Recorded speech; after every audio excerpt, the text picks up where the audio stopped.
से नित्य लीला धाम के दर्शन का सौभाग्य किसे मिल सकता है? इसका मूल कारण केवल कृपा ही है। 9 वर्ष के बालक हैं गोपाल दास जी, वेद शास्त्र का ज्ञान भी जिनको नहीं है,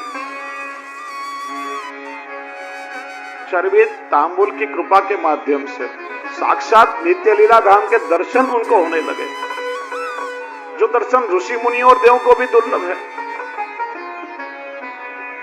प्रभु का नित्य लीला धाम, वहां बहते हुए श्री यमुना जी, रत्न जटित मणिमय श्री गिरिराज जी, कनकलता, अनेक कुंज निकुंज, और ऐसे निकुंजों में अनेक ब्रज भक्तों के मध्य में विराजते हुए श्री ठाकुर जी, और आगे भी वर्णन किया ना, अनेक रास मंडल रचना करी, खेले श्री नंद कुमार, अनेक रास मंडल के दर्शन गोपाल दास जी को हो चुके। कितनी बड़ी कृपा से गोसाई जी ने की है।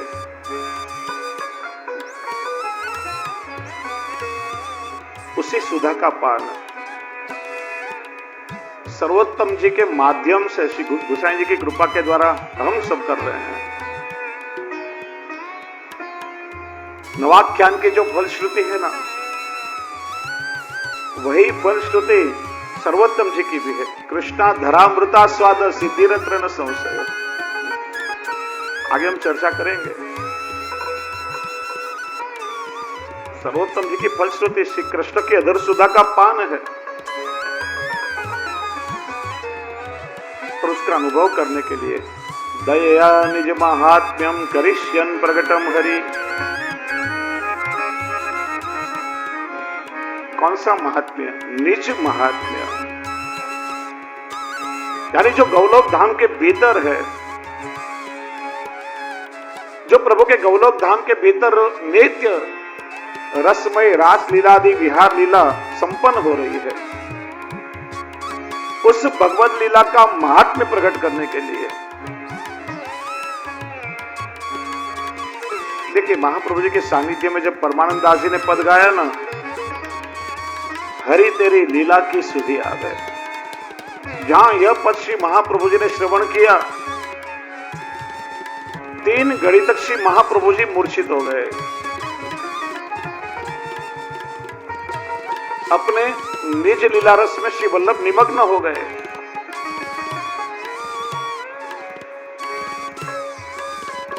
क्योंकि 3 स्थान पर ठाकुर जी की लीला है, श्री वृंदावन, श्री यमुना जी और श्री गिरिराज जी। क्षमा कीजिए, 3 घड़ी नहीं, 3 दिनों तक श्री महाप्रभु जी लीला रस में निमग्न रहे हैं। सारे देह की सुधि बुद्धि का विस्मरण हो चुका है। एक एक दिन श्री महाप्रभु जी एक एक लीला विहार के स्थल में निमग्न हुए हैं।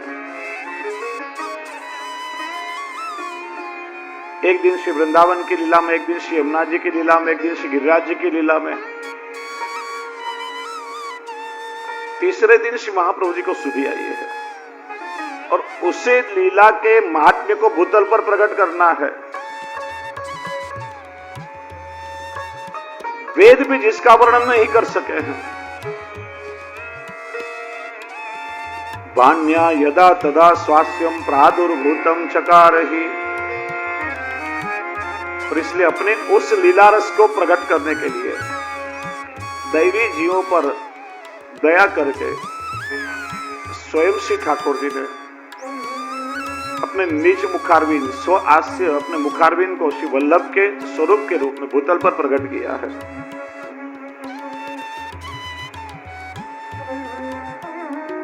देखिए,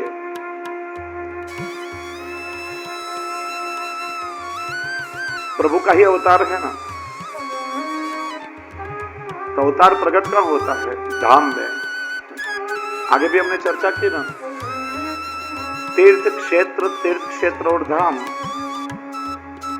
वे समझ में आया नहीं आया अभी तक? जल पवित्र हो तीर्थ, भूमि पवित्र हो क्षेत्र, जल भूमि दोनों पवित्र हो तीर्थ क्षेत्र, और जहां प्रभु के नित्य लीला हो रही हो उसे हम धाम कहते हैं। और ऐसे भूतल पर कितने धाम हैं? देखिए, गोलोक धाम है, वैकुंठ धाम है।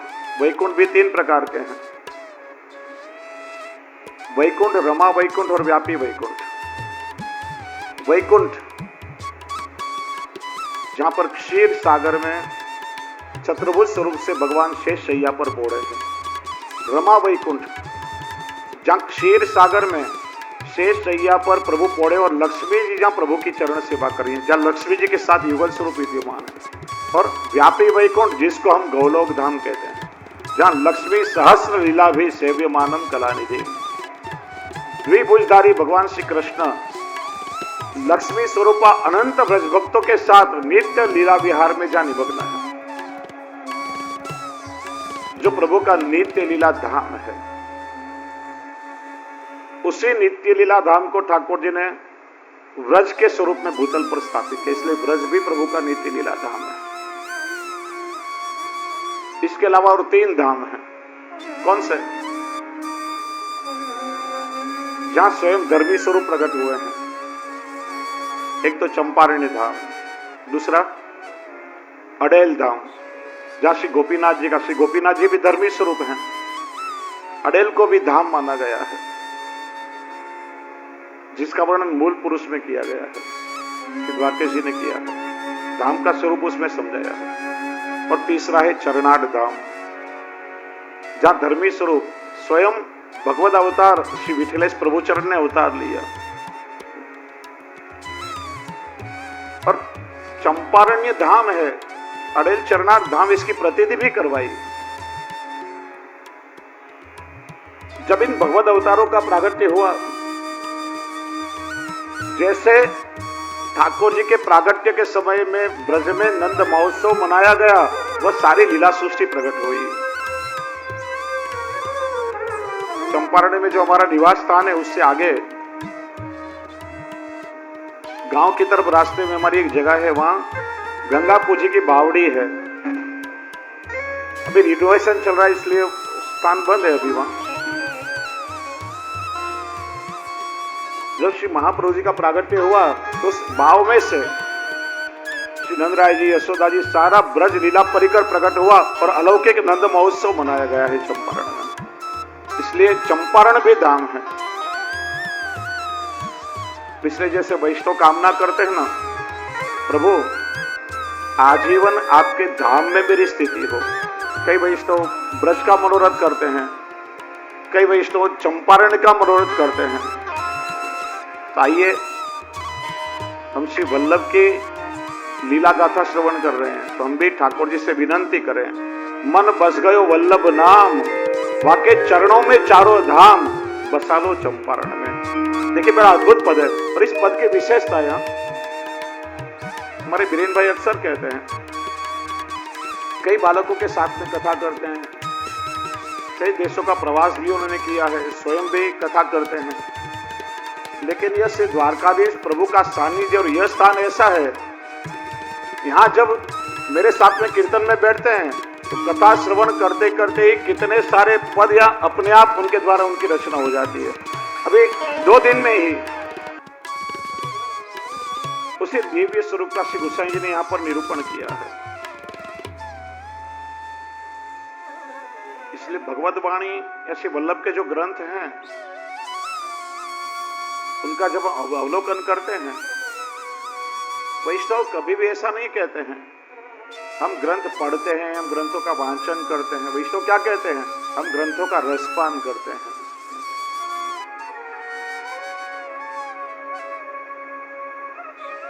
देखिए एक आख्यायिका है,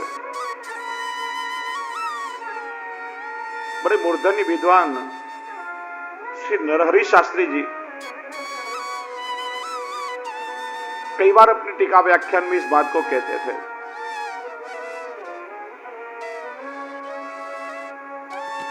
नास्तिकवाद जब फैला तो उसको दूर करने के लिए मायावाद का प्रचलन हुआ। मायावाद का प्रचार बहुत अधिक मात्रा में हो गया। क्षीर सागर में बैठे हुए शेष जी के नेत्रों में से अश्रु बहने लगे। और शेष शैया पर प्रभु पौड़ रहे थे।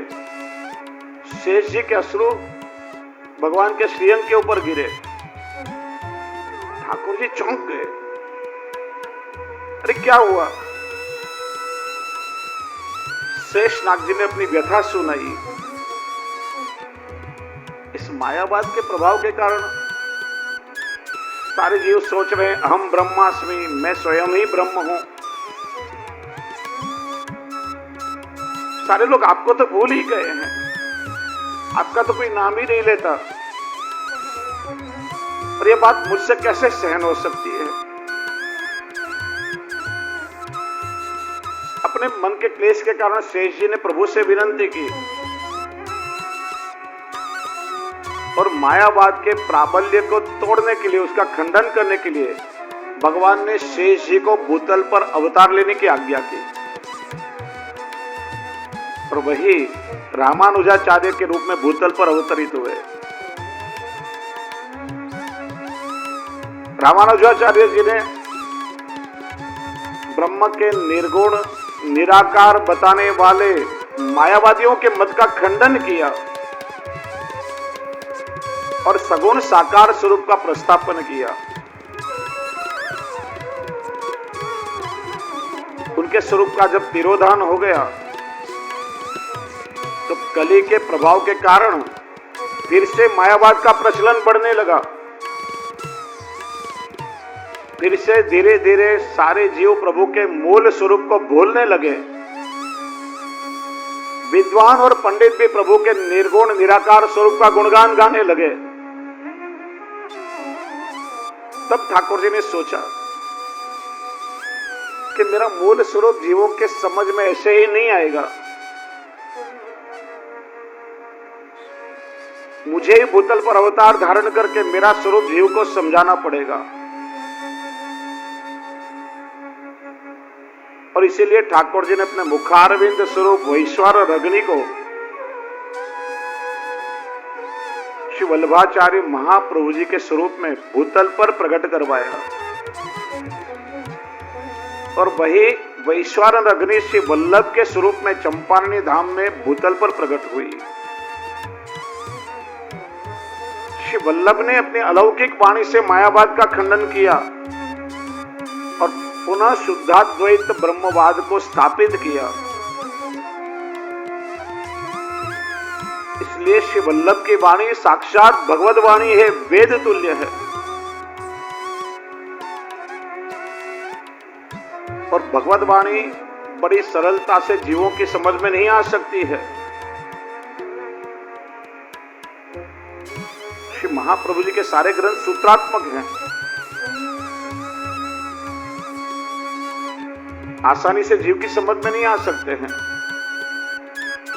श्री वल्लभ की वाणी दुर्बोध है और कैसी है और जीव की समझ में कैसे आ सकती है, इस बात को चौथे श्लोक में श्री गोसाई जी ने समझाया है। तदुक्तम अपि, तद उक्तम अपि,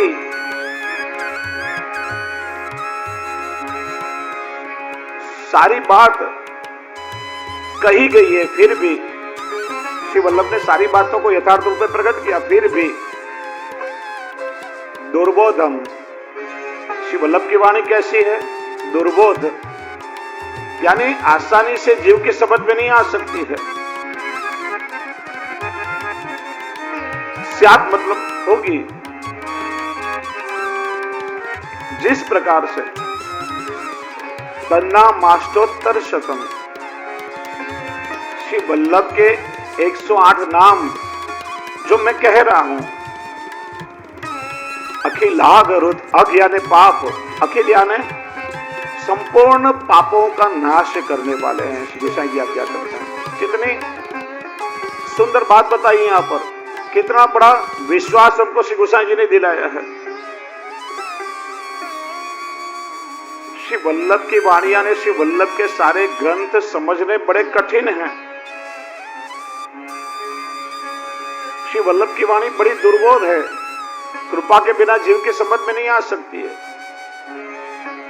लेकिन श्री वल्लभ की वाणी को जीव सरलता से समझ सके,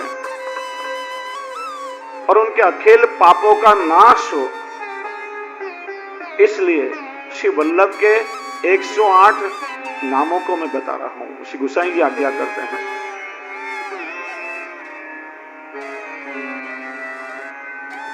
कितना बड़ा विश्वास हमको श्री गोसाई जी ने दिया है।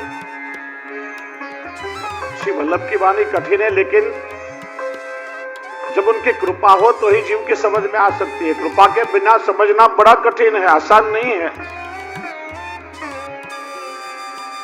इसलिए देखो, आज भी श्री महाप्रभु जी के 16 ग्रंथों का हम पाठ करते हैं तो कई लोग मन कल्पित अर्थघटन उसका कर लेते हैं, अपने आप स्वयं कपोल कल्पित उसका अर्थ प्रकट कर देते हैं। श्री महाप्रभु जी की आज्ञा का उद्देश्य कुछ अलग होता है और अलग प्रकार से जीव उसका वर्णन कर देते हैं। क्योंकि देखिए, भाषा है, और जब हम ग्रंथ का अध्ययन करते हैं केवल हम भाषा पर नहीं जा सकते हैं। भाषा में तो कोई भी शब्द के अनेक अर्थ हो सकते हैं। ग्रंथकर्ता या वक्ता का भाव क्या है वह समझना चाहिए, तब उसका मूल अर्थघटन हम कर सकते हैं। केवल हम शब्दों को पकड़ करके चलेंगे तो एक एक शब्द के अनेक अर्थ हो सकते हैं। सकारात्मक अर्थ भी हो सकते हैं और नकारात्मक अर्थ भी हो सकते हैं। जैसे रास पंचाध्यायी में ठाकुर जी ने वेणुनाथ किया, और वेणुनाथ को श्रवण करके ब्रज भक्त सारी गोपियां घर संसार की आसक्ति को छोड़कर दौड़ती हुई ठाकुर जी के चरणों में सम्मुख आ गई। ठाकुर जी ने सोचा कि जो मेरे अलौकिक स्वरूपानंद का दान इन गोपीजनों को मुझे देना है, उसे पाने का अधिकार या पात्रता इनमें है या नहीं। 10 श्लोक में ठाकुर जी ने परीक्षा की। 10 श्लोकों पूर्ण श्लोक कहे गए, जिसके सकारात्मक अर्थ भी होते हैं और नकारात्मक अर्थ भी होते हैं। द्विअर्थी वचन ठाकुर जी ने कहे, क्योंकि भाषा में अनेक प्रकार से शब्दों का अर्थघटन किया जा सकता है। इसलिए वक्ता या ग्रंथकर्ता के हृदय का जो भाव है, जहां तक उनके हृदय के भाव को हम नहीं समझ सकते, वहां तक यथार्थ अर्थ भी हमारे समझ में नहीं आ सकते हैं।